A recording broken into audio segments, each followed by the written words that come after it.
Welcome to the Dummy Plug Podcast.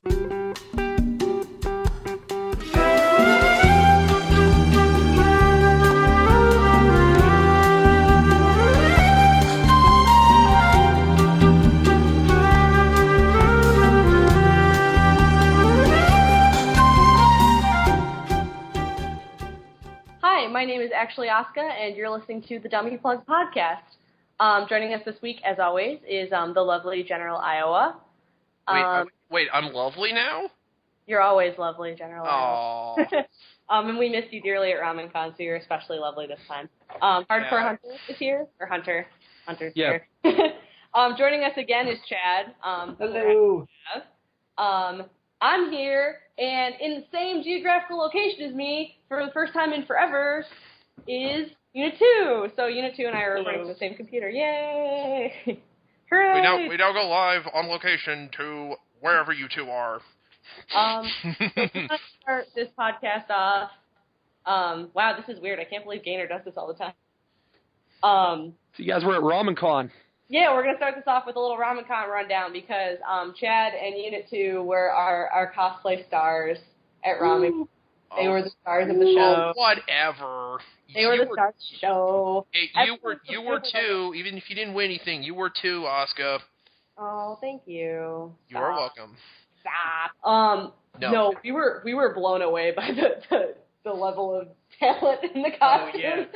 Yeah, Ramencon. Yeah, Asuka was like, "Oh, don't worry, like it's a pretty small con, like the cosplay contest is pretty small." And then I got there and I was like, "That bell is fucking perfect. Oh. What are you talking about?" Oh shoot, I forgot to get my list So what together. are you guys dressed as? I went with my giant Unit 2. And Sorry. yeah, that's the story. And then I was Commander Shepard. I have my my N7 suit that I built, and so. And you're what? And my Omni tool, Omni Blade specifically. Freaking awesome Omni Blade. Cool, more like. That's the newest addition to that. Did you make that all yourself, or? Yeah. It was all built by me. That was my my summer project, was that Omni Blade. Made it out of orange acrylic. You are going to blow so many people away with that at future cons. Like, holy God. For real, though. No, we were, like I was starting to say, we were completely blown away. Like, I remembered I wanted to get a list of people together that I wanted to shout out, but I'll just do it quickly right now. That Belle that won Best in Show is incredible, and I want to be her friend because it was the most masterfully made Belle costume I've ever seen. It was perfect, and she was perfect facially for the character. Thing number 2, people that went to all of our panels. So I think there was my friend Mari, who I think listens to this podcast. If you're listening, thanks, Mari. Sammy, of course, who gave away a beautiful Sachiel. The winner of Sachiel, whose name I believe was Matt. Yeah. Matt. And we're not doing last names, but Matt, if you're listening, I know you're listening because I know you listened to the first episode of this. Thank you. You were awesome. You were really funny. Thanks for interviewing us. All of Sammy's friends that went, you were really cool. Your names are slipping my mind right now, and I can't open Facebook because it will make noise when I try and click. There were other people, the Dramatical Murder cosplayers that went to both of our panels. One of them was dressed as Kaoru with stunner shades on at the second one, and it was the funniest thing. They had a bunch of MP Ava plush toys in their front of their shirt, and it was really funny. I saw the picture of them with those in their shirt. That was hysterical. So funny. Oh, my goodness. Oh, also, the biggest shout-out of this podcast I want to give to my dear friend, my longtime friend, Christopher Davis, who did the most unbelievable photography for all of us this weekend. It was just mind-blowing, and I am so happy to be his friend, and thank you so much, Davis, and we look forward to working with you in the future. So, yeah, those are all my little shout-outs. Yeah, Ramencon went great. I was happy with it. Marks the 1-year anniversary of us being involved with this panel and all this nonsense. So. The 1 year anniversary of you unfortunately knowing who the hell I am. Oh, not unfortunately. Stop. We like talking to you and hanging out with you. I know. How did your panels go? They went well. We had some unexpected sort of technical difficulties in that the way we usually operate, since most computers can't plug into my computer because I operate off of a Mac, I know. We usually use Unit 2's computer to project because he has the HDMI thing, and I don't, and I'm not paying $80 for a converter for it. So I usually have my outline on my computer in front of me, and Unit 2 works the PowerPoint, and vice versa. When we're doing other things, I'll work the PowerPoint on his computer. When we're doing the other panel, and he reads off of mine. But, one, the internet didn't work in a convention center. We needed some sort of password that, like, didn't exist. And two, all of the cords were kind of weird short. Yeah, it was like the HDMI was long enough, but the power was not. And I figured it out before the tech guys showed up, and I'm sure the tech guys could have showed me what I was supposed to do, but See, You're going to have to start packing extension cords with you. really wish I had remembered that about, Ramencon's tech, because I could have probably warned you about that. Did fine. And, for such a small con, they were like, I really appreciated, I felt like when we've done this in the past, we've spent the first, like, close to 15, 20 minutes being micromanaged by staff. yeah. And, like, here they just kind of popped in and were like, you got it? We're like, yep. They're like, okay, cool, have fun. And that was perfect because I can't stand when they're in and they're like, test the mics, make sure they work. Do something on the screen, make sure it works. I'm like, it works. Goodbye. I need to start my panel. The only other thing that I don't think it was even a downside, it just was different than how we usually present it, was we usually present this to people that don't know anything about Ava. And this time we were doing both of these panels in front of people that have, one, already been to these panels, Mm-hmm. and two, people that know a lot about Ava, which wasn't a bad thing. It just altered the way we had to present the panel. Like, it was a lot less of, here is some information, and more of, you might have heard of this, here's some detail on this. Oh, I'm just waiting for you to do the Tree of Life. Oh, no. Not that. I'm back on campus now, and went over the reason that I hadn't added that to, it's coming, I promise it's coming, probably for Collision. I did not have time at the end of the semester when I was writing the panel for ASEN. I didn't have time to, basically when I'm on campus and I'm like, as an active student on campus, I am able to access a lot of different scriptural texts with my student ID that I can't when I'm not, like, in active session.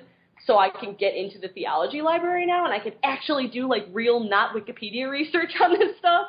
Whoa. The only downside being I am currently taking a lot of credit hours and doing a lot of things, and I work, and I cosplay, so it's really hard to be like, okay, I could sit around and play Mass Effect for an hour, or I could go to campus and go sit in the theology library and research a panel. Mass Effect wins every time. So You're goddamn right it does. the tree. Yeah, but, that's the nice thing about you being, a part of this is that you've got access to, a theology department, so you can research this kind of stuff, because, if you asked me to try to do this kind of stuff, I'm going to know anything. I don't know. I dig it. I'm on the other side of the room putting a casserole in. I'm sorry. So Tree of Life is forthcoming. It's happening. But no. The other thing was you were going to make so many minds melt when you get that thing debuted in a panel finally. Oh my god. The only other thing that I would say was the Sunday panel. Oh yeah. There were some people, and I mean, I said something on Tumblr about it, and it went largely ignored by people that weren't there. But, like, if you are by office and you were one of these people, or one of these people, there was, apparently it was a free panel where the organizers didn't show up. No, I heard about this. And they just sort of roamed the halls. Well, it wasn't even that they roamed the halls. If they would have roamed the halls and came in and sat down, that would have been one thing. But they came in, and, like, anyone that knows me knows that you shouldn't do what I'm about to describe. They came in, and without saying a damn word to anybody in this whole room, walked up and then came around the side of the thing to come up and approach me. I was the one closer to the stairs, and I have extreme social anxiety, and it scared the balls out. It just scared the shit out of me. I didn't know what these people were going to do. And then they put stickers on me and Kamal, and then took pictures and videotaped this whole thing, which don't ever take pictures of somebody without asking them for, like, it was so needless and so. What were the stickers for? Disruptive. It was just unnecessary, and it was super rude, and I sincerely hope that these people know that it was wrong and rude and interruptive and not nice. So that was not nice, but otherwise we had a good time.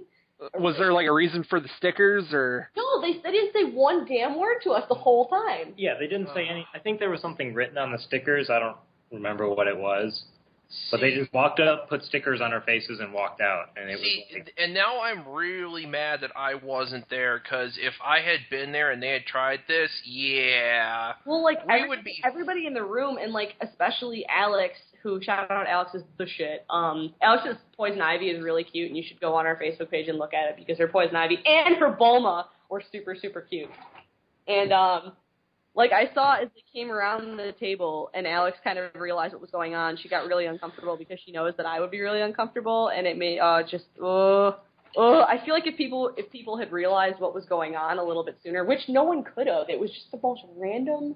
Was this for the cosplay contest, or? No. During a panel. No. We were in the middle of presenting a panel. And the other thing was, it was 10:30 in the goddamn morning. Like, not only do I not like being touched, I don't like being touched by strangers. I don't want to be even looked at 10:30 in the morning. I don't even want to be breathed on at 10:30 in the morning.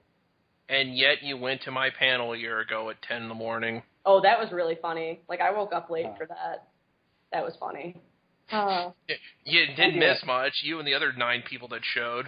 Well, and one more thing I wanted to talk about Ramencon before we get moving on to some other topics was, can we get an internet round of applause for Chad Egan for winning Best Prop? Woo!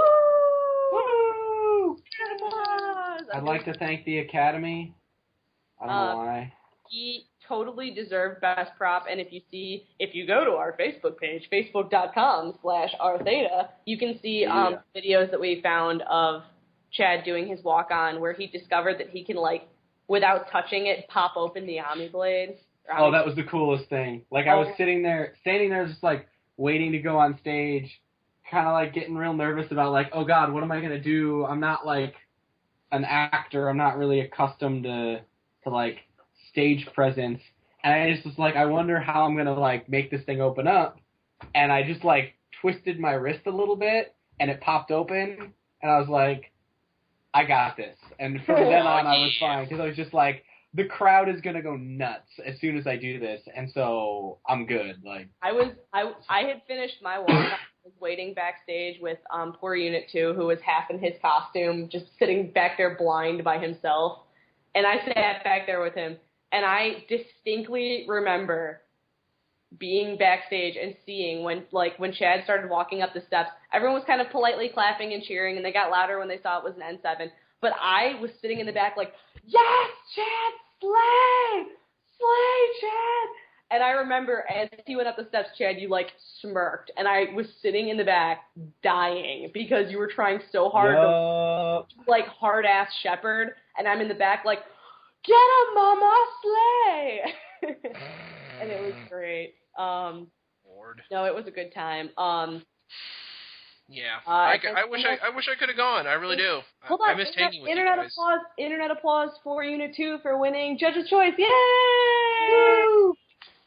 Yay! That's okay. We're not going to talk about that though. All you need to know is that Unit 2 is pretty much retired. Yeah, I was about to ask. Any truth to the rumors that you're retiring that gigantic thing? Yeah. Today, I consider myself the luckiest giant robot on the face of the earth. So.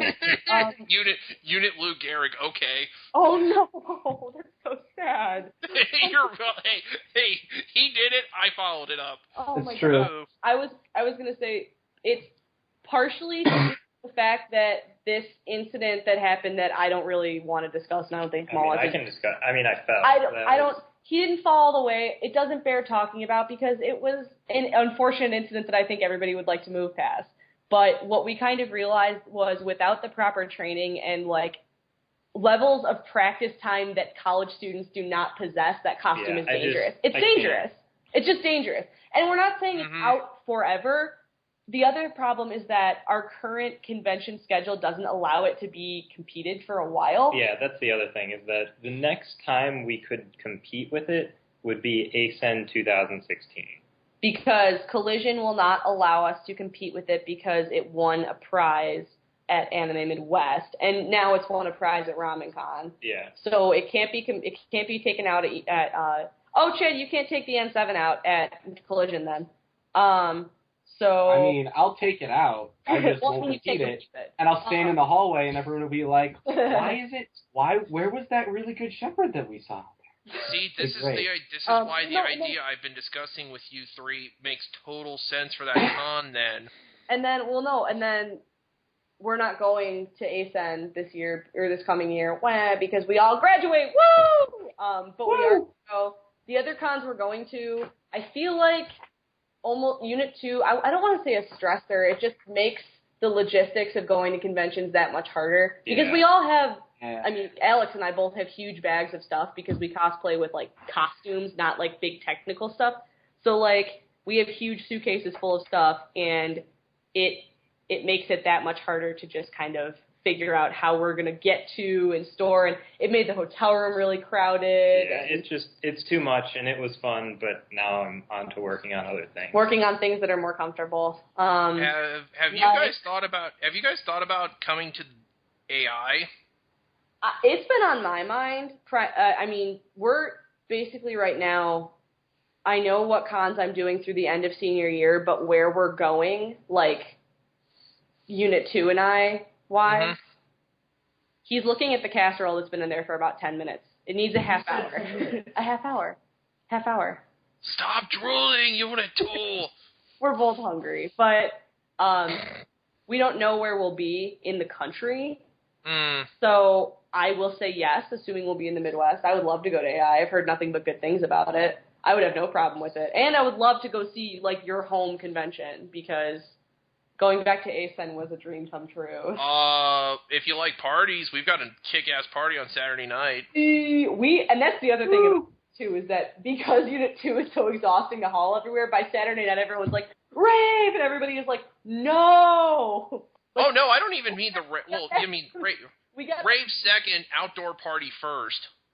We got back from the mask at Ramencon, and it was super late. And we went and got food, and then we were like, okay, now that we've got food, we're going to drink. And we poured glasses of wine and laid in bed and everyone fell asleep. Any last words on Ramencon before we move on?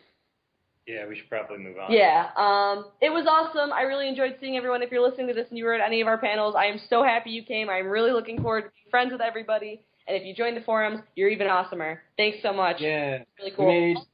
Really quick. Was that Chad? Yeah, that was me. Okay, Chad, should we tell them about what our Theta is doing next, just really quick? Well, yeah, I can kind of preface it. We made lots of new friends, including some other people from here at Purdue that that I knew, but like we didn't know were going to be there, and it was super cool. And so now our next plan is Asuka, take it away. Mass Effect. We're going to do a Mass Effect group, like a big Mass Effect group. Like we have a Shepard, we have a Thane. Unit 2 is going to be Thane, my lizard husband. And I'm going to be Tali or FemShep. I haven't figured it out. And who else do we have? We have a Jack. I said Jack already, didn't I? Nope. We might have a Legion, and if we don't have a Legion, we have Caden. Joker, I believe. Or Caden. Or Caden. We got to figure out who he wants to be.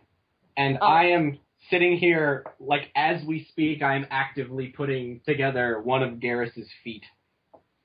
Didn't you send me a Facebook message that said, like, feetsies or something earlier? Or, like, feet? I did, because he likes the little adorable talon things he has on his feet. Don't worry about it.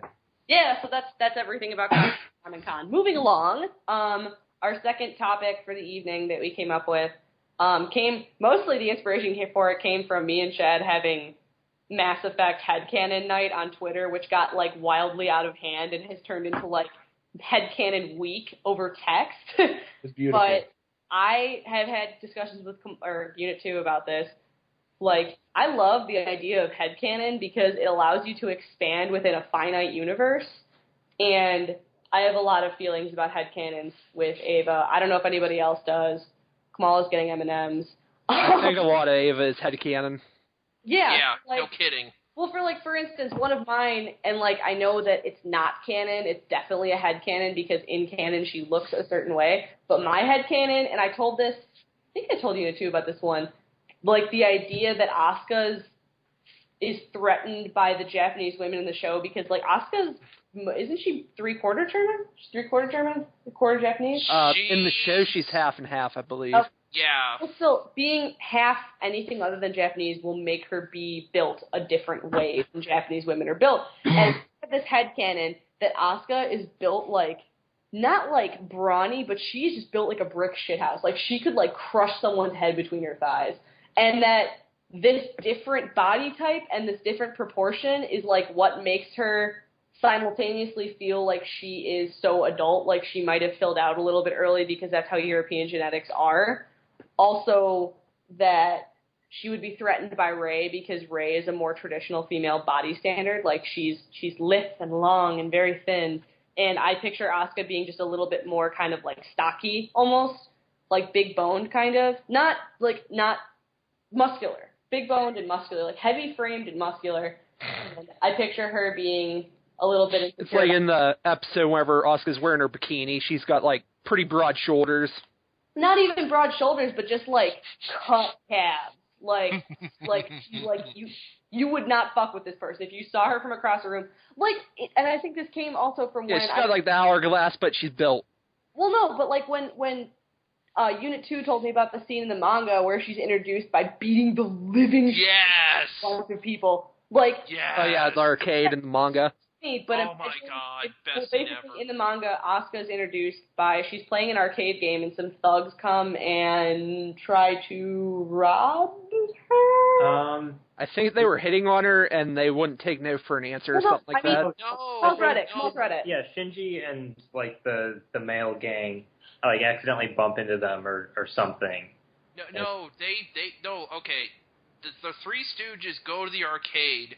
Yeah. And they run into Asuka, like not literally run into Asuka, but they see her and she's playing on something and she bumps into one of the thugs who's playing like a fighting game and loses, and they go nutso, and then she proceeds to beat the crap out of them. She beats the crap out of them with her fucking legs. Like, she does like backflips and like kicks them in the fucking throat. And I just keep thinking, like, what if, and this is probably because I have a similar body shape and I just want to, I identify with this character so strongly that, like, I just see her being built. Like, not even of her own accord, like, not because she lifts, but just because she has strong European blood in her. I don't know. I just see that. Well, let's not forget in 3.33, spoiler alert, she almost punches her way through bulletproof glass on her own with one fist. And I don't even know if that's her dominant hand that she uses to almost punch through inch-thick glass. Well, you can crack bulletproof glass. The thing is actually getting your fist through it.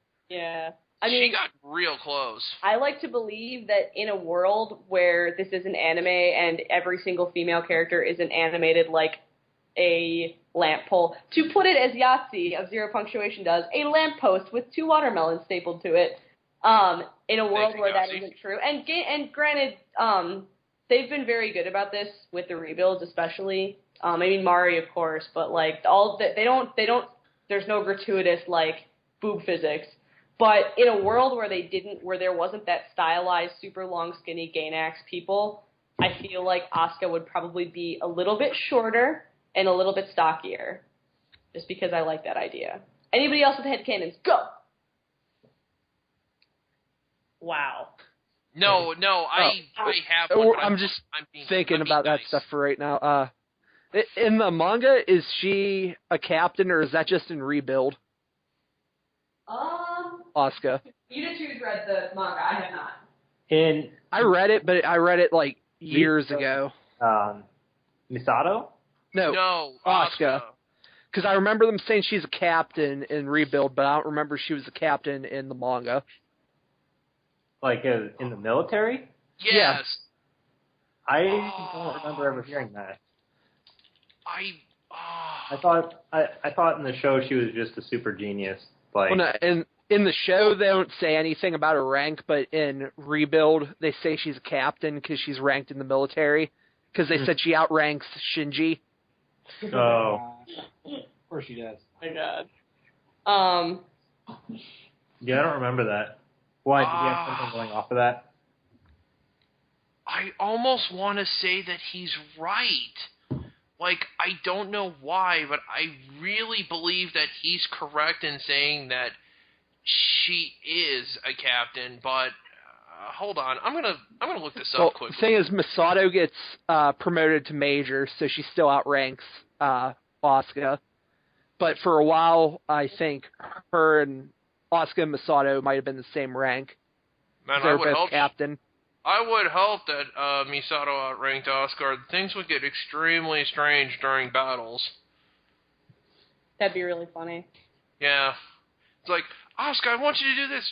Fuck you, I outrank you. I What? don't feel like it. Well, they were the same rank for a while, I think. Yeah. Well, that means she could still, I don't know, kind of ignore. You know, the only could you imagine telling a petulant 14-year-old that they outrank, like, a 30-year-old? Asuka, we need you to do this. I don't wanna. Nah, I'm good. I don't wanna. Nah, man, it's cool. The only headcanon that I've always, the only headcanon that I've always, kind of had in my head, it's kind of based off something in the series, but it's just, we never know who kills Kaji later on in the series. And all we know is that he looks at the person like it's someone he knew.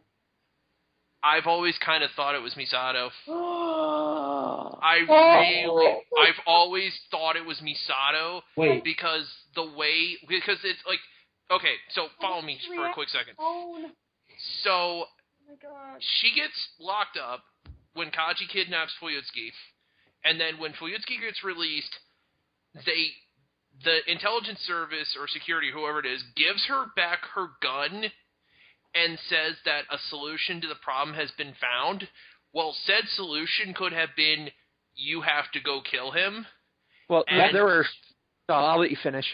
And, I know you're probably going to, devil's advocate me on this one, but she goes and does it because Kaji would not think of Misato of doing something like that.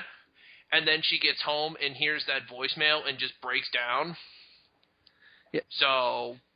Okay. There were pretty much three main suspects for that. The one was Misato, Yep. Gendo, Yep. and Ritsuko. Really? I've never heard of Ritsuko being a suspect, but it would make sense. I believe that was around the same time that Sile was interrogating Ritsuko, who was naked. Yeah, you're right. So they may have told her to go do it, and she did have a gun in End of Evangelion. Yep, she had a gun. She works for Sele. Yeah, everyone had the same gun. It seems like Misato, Gendo, and Ritsuko all used the same gun. Well, the funny thing or the same model. Well, the funny thing is that if you read the manga, they show the gun that actually shoots Kaji, and it's not the one that Misato has in the series. It's a revolver, which is kind of similar to one that Gendo busts out later in the manga. So, but again, that could just be the manga implicating Gendo, and the series, it could be... Yeah, the series, it kind of keeps it the same, so it's never fully answered of which of those three it would have been. No, it never... Well, and then there's also the other idea that I've been working on, where the reason why... Asuka, are you there? I want to make sure you're here. Well, there is one other possibility, which it could have been Fuyutsuki, because I believe, doesn't Kaji go and rescue Fuyutsuki? Yeah, he's the one who went, well, I don't know if he rescues him, he just unties him when... Well, he unties him, but he might have gone with Kaji, because Kaji wanted to get him out of the country for some sort of questioning. Yeah, he might have just pulled out a gun and shot Kaji. It's hard to believe Fuyutsuki. It all could have been like a setup from the start, like Fuyutsuki. Don't ruin my cuddly grandpa Fuyutsuki headcanon. No, I'm about to make this worse for you, Asuka. I think the expanded Eva universe, like with the games and stuff, totally ruins Fuyutsuki. Like, they had the one where he dressed Shinji up as Yui. That was... Okay, Chad was trying to say something. What's up, Chad? It's crazy. Okay. So what I was saying about that being Misato. Yeah. All right. So if you listen to the last episode, I have seen this show once. I watched the original series once, and then I watched End of Eva.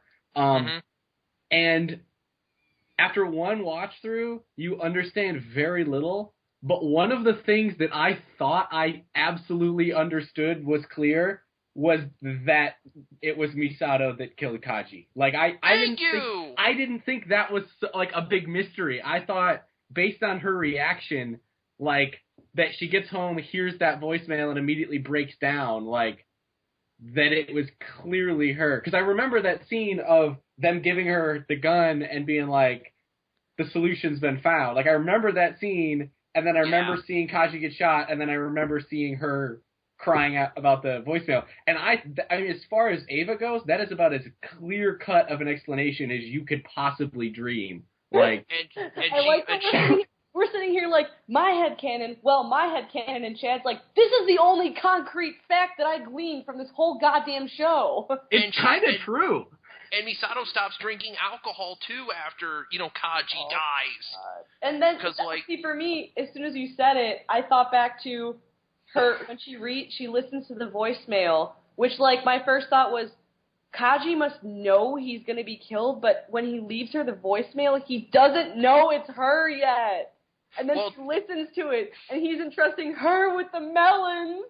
Well, also, to be fair, remember what he says at the very beginning of the episode about the key card he gets?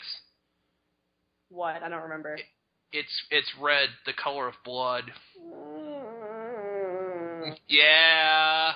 It hurts. Yeah, he's foretelling his own death from the very beginning of that episode. And it's just like you're just waiting for it to happen, and then it just happens. Oh, God. Like a lot of my headcanon stuff, it goes back to that episode we did with theories.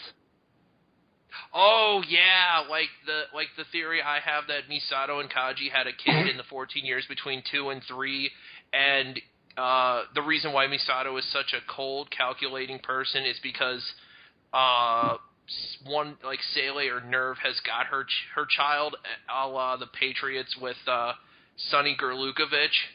And they killed off Kaji. What the fuck are you talking about? I was so scared you were going to say, like, Misato miscarried, and that's why she's an... No, and I was like, that is the oldest and most tired freaking trope to it. No, I'm not going to say a miscarriage. No, oh, I my God. Do that.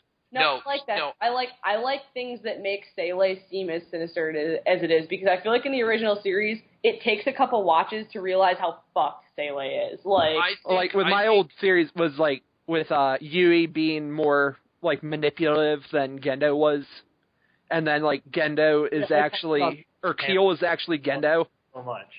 Well, to be fair, Hunter, like there's some podcast called Anime America, and they did this list of the 10 most annoying characters, and Shinji was on there.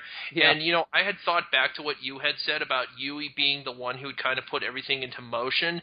So I basically did a dissertation on them, saying A, no, you're wrong. B, you really expected Shinji to react well to all of this happening, and C, I basically took your idea that it's Yui's plan that's in motion, and it's Yui's work that has kind of led to everything that has happened in Ava, so why don't you just lay off the poor damn kid already and stop calling him annoying?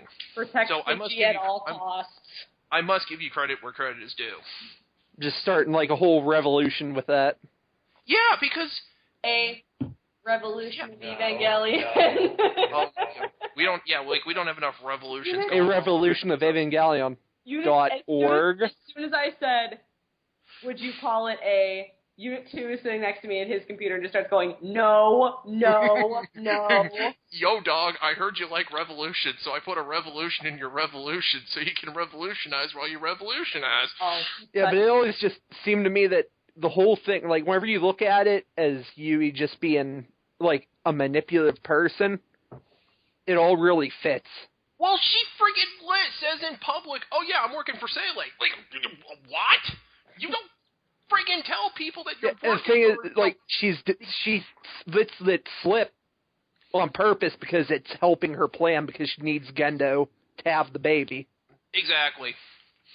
Oh my God. And then she has the baby, and then Gendo yeah, and then she knows that Gendo is going to keep going through with the plan, so... And Gendo puts up the no girls allowed sign on the door. The best. Okay, wait. Let's move on to another one. Yunsu, do you have any good ones? Any headcanon at all? I don't know. Get back to me. Chad? Do Chad? you have any? Do you have any ones besides mine? Chad has proved that he is about as good at coming up with hysterical headcanon as I am, which is saying a lot because I can come up with some funny bullshit if given enough time. I have one, but I'll let Chad go first. Go ahead, Chad. I don't have one off the top of my head at the moment. And I've been trying to think like all day, and I'm just drawing a blank. So, yeah. Go ahead, Hunter, and if I think of a good one, I'll chime in. Okay, go ahead, Hunter. My one is that Misato just really, really hates Pen Pen. Oh. Well, wait, hold on a second. Yeah, Wait, no. you mean because of her? Well, she does try to kill him. she feeds it beer. Mm-hmm. It's a warm water penguin, but she keeps it in a refrigerator. Mm-hmm. Yeah, I always thought that was kind of weird. She's like, oh, he's a... No, the best is when when Shinji points out that Pen Pen has claws, and Misato goes, oh, he's a warm water penguin. And Shinji's like, oh, okay. He has claws. Makes sense.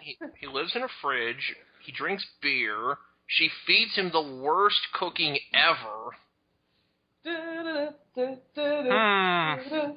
Hunter, I think you may be onto something with Then this. there's like the headcanon that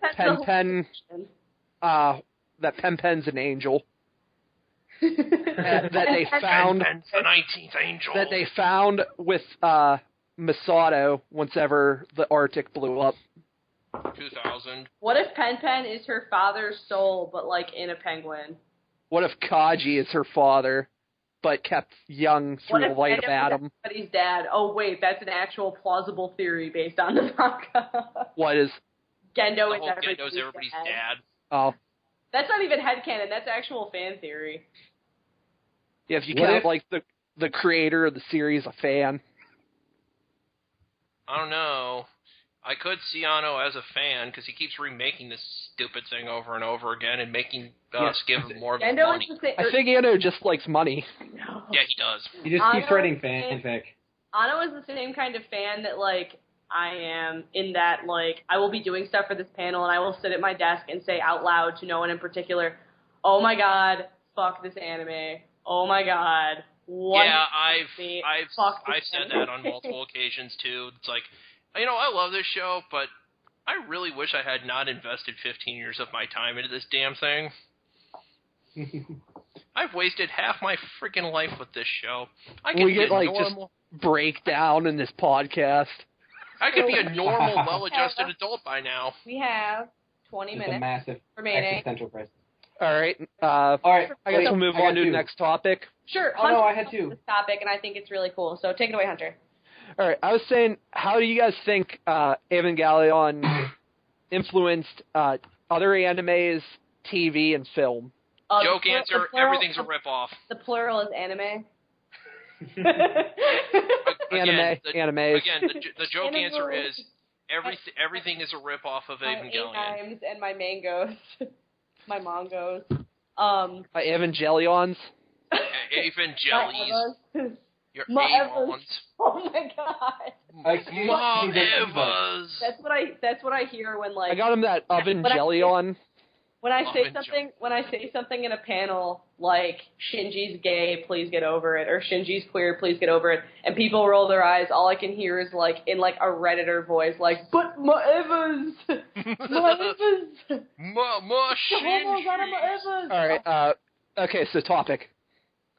I believe you guys were talking about Madoka earlier. Well, you guys can handle the whole Madoka thing because I've never watched it. I did not like it. I didn't like it until like the last 2 episodes. I didn't like Gurren Lagann, and that still gets me hate mail. All of this pain and suffering. It was so stupid. I have to take it on myself. But for the uninitiated on Madoka, like, you know, me. It features Purple Kaoru and Pink Shinji defending the universe from sadness. Yeah, it's basically the Magic Girl equivalent of Ava. In that it subverts all of the tropes. It basically, you know, it like how subverts very little tropes. Well, no, how how Ava says it would be. Let's take the idea that it's a good idea to have 14-year-olds pilot mech. Mix the time traveling of Steins Gate with Madoka, let me K-On! Let me talk. All right. Madoka takes the idea that it would be a great idea to let girls make wishes and become all-powerful magical beings, and it flips it right on its head and says, this is a terrible idea. I don't know. But it just shows that girls are terrible at making wishes. They don't know what they want. Everybody's terrible at making wishes is the problem. Because if you really think about it, isn't the thing with Madoka, from what I do know, that like these girls do make these wishes, but what's-his-face is smart enough to understand that there's ambiguous and vague language, so he can... It's essentially the trope of, like, making a wish to a genie and not being specific enough, or making a wish to a genie and not being aware of the potential, like, massive consequences that could result. Like, the thing is that he doesn't really try to screw them over. He gives them what they want. It's just that he doesn't explain everything in detail as to what it entails. Yeah, and they explain that too, because the idea is that he doesn't understand that he's supposed to. Like, he's, for all intents and purposes, like, omniscient, and like he's like, oh, you didn't know that this would have ridiculous backlash? That's your fault, not mine. The thing is that, like, how do you say his name, QB or something, or? Yeah. Cube. Okay, QB. Yeah, he's like an alien species from, and like it's a whole species, and I guess they share a hive mind or some sort. But wait, they give Borg? Something like that. But they give magical girls wishes, and in exchange they get what they want, but their souls get put into some sort of gem.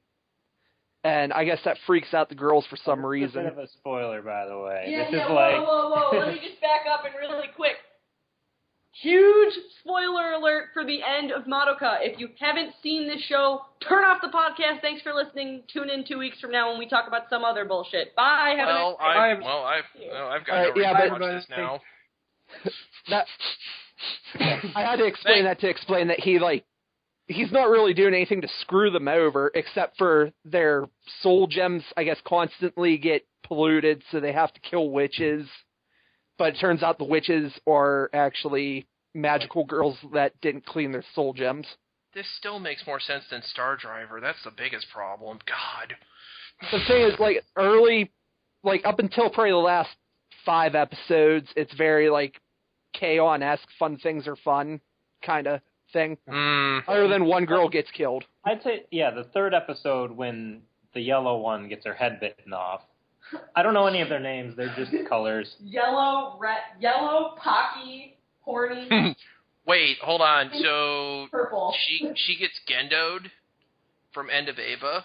Sweet. Yeah, and it's really abrupt. Like, the point of Mommy dying is that it is, like, so unbelievable. Like, they're in the middle of fighting. The thing is that I didn't connect with any of the characters by the time they died.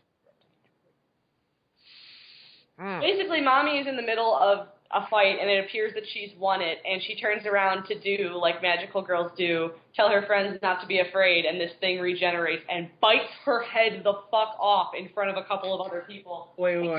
Kiwi's just like, better be careful, girls, and everyone else is like, holy shit! Like, yes, Chad, question.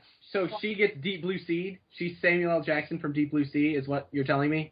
Yes. When he's just, like, giving the inspirational speech about how they're going to get out, and then the shark just bites his head off. Yeah, it's exactly like amazing. That's amazing. I know, right? That makes you kind of want to watch the show. Honestly, I've heard from, like, 3 million people that I really should, including you can give it a shot. It just wasn't, like, my cup of tea. It's a quick watch. So I heard that watching the movies is a lot better. Yeah, I've also heard just watch the movies if you can't do the whole show. But, the thing that reminds me of Evangelion is the very end 2 episodes. An anime series subverting a classic trope in the anime genre that features an original series and three movies that recount the same exact format as the show and features a third movie that diverts from the original plot. Interesting how that sounds a fuck of a lot like Rebuilds, huh? Oh God, Madoka rips off Eva in like 3 ways. Great. Decisions. And a character that is constantly like, do it! who is given this like wonderful opportunity to do really awesome stuff to save the world, and proceeds to not make decisions until the very last episode. Who else? Oh, so you know, her first wish was going to be for cake. Time traveler. Fiery redhead. Yeah, fiery redhead. Quiet blue hair. Quiet blue hair. It's just creepy-eyed gender. So when do we find out that Hideki Anno was secretly working on this project? I would not even be remotely surprised. Not even remotely. I wouldn't even bat an eyelash.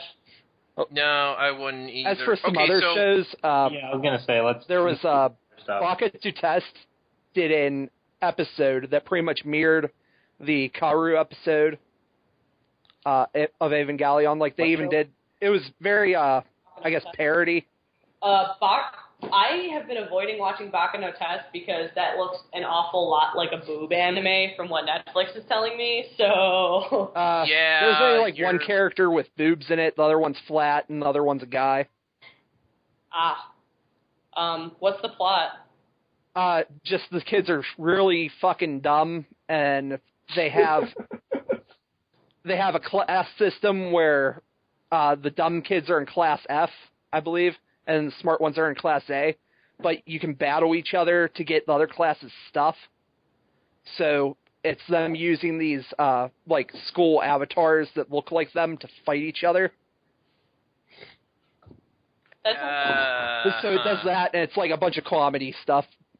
Can we talk about Pacific Rim then? Because that doesn't suck.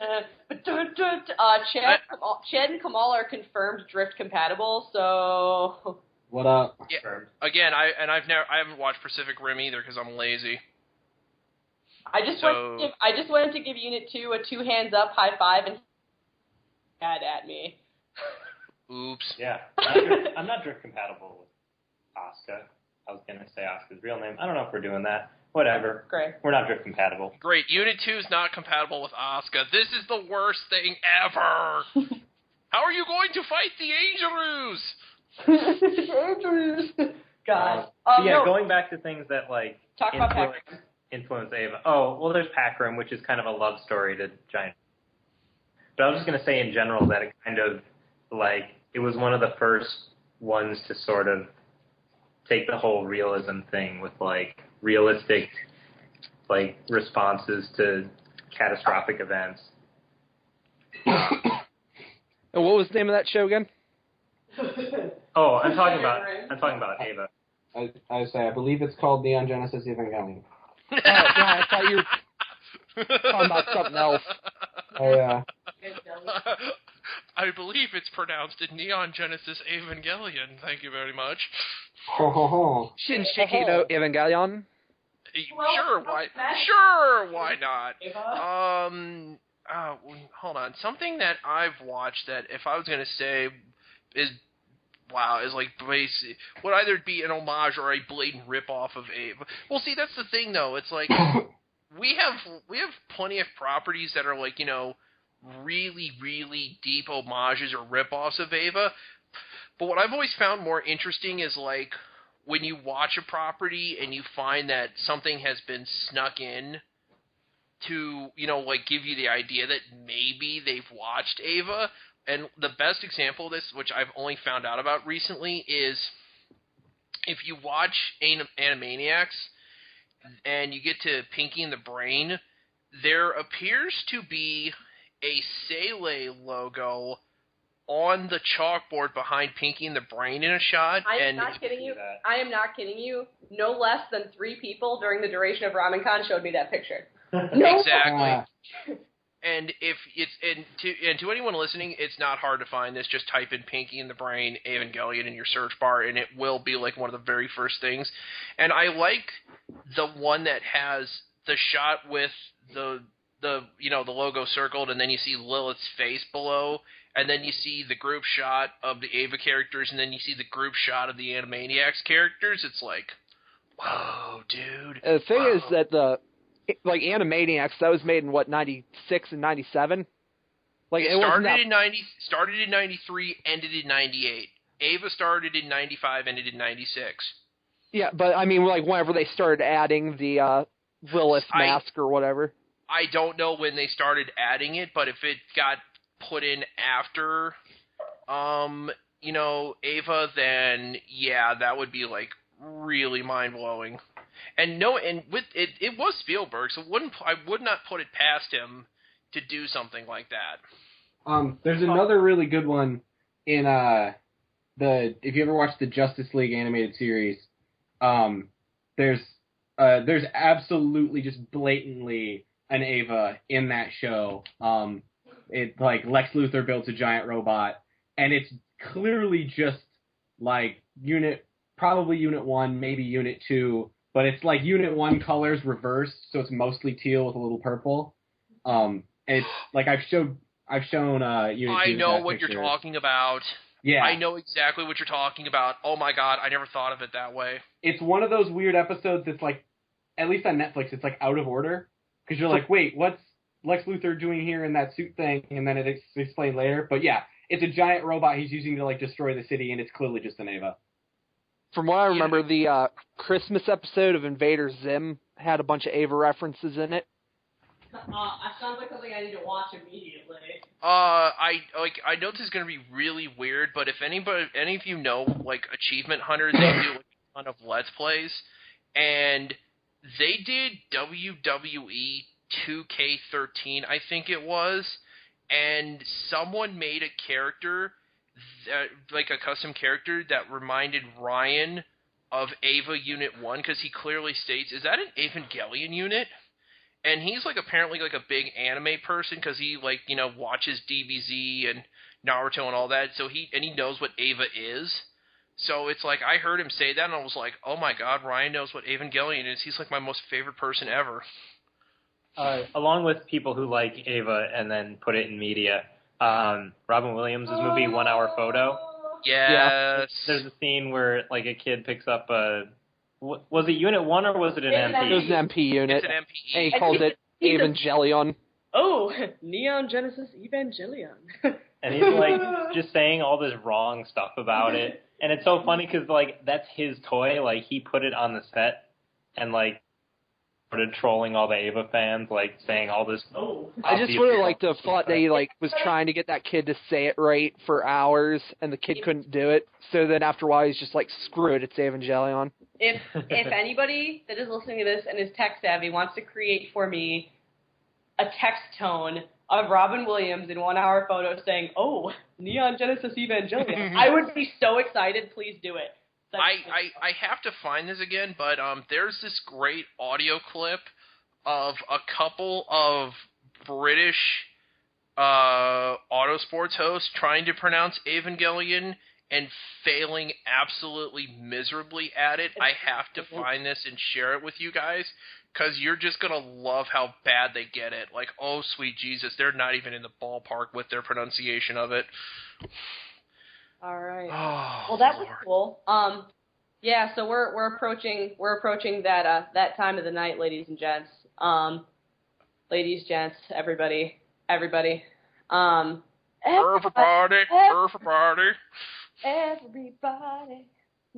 we're a Blues Brothers household.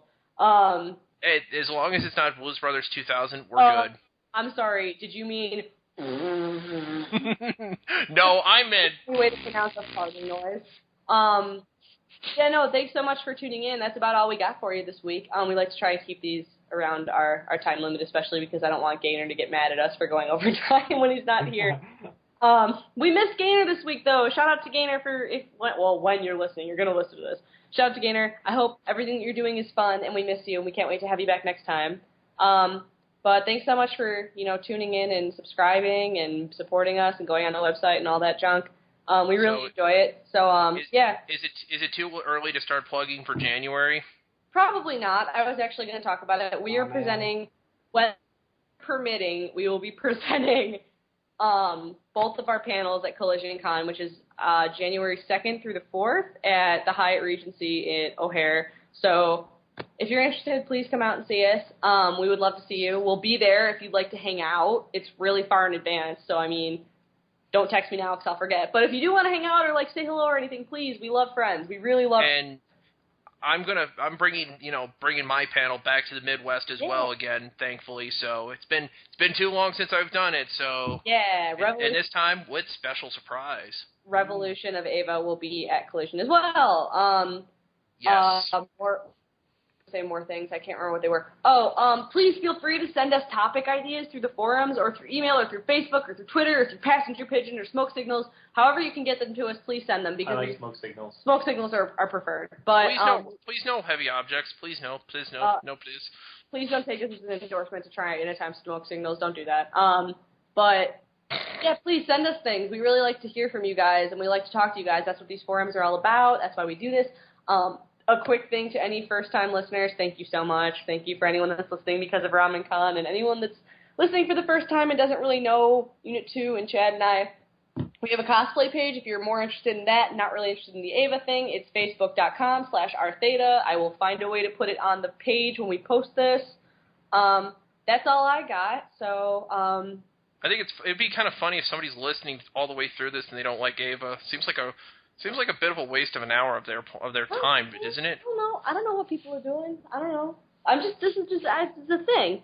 If you also like Mass Effect or comics, follow our cosplay page because we have everything. We got something for everybody. So that's about it. That's all I got for the night. I'm actually Asuka. I'm Unit 2. I'm Chad. That's General Iowa. I'm Hunter. Hey! Night, folks. Good night. Adios. Thanks for listening.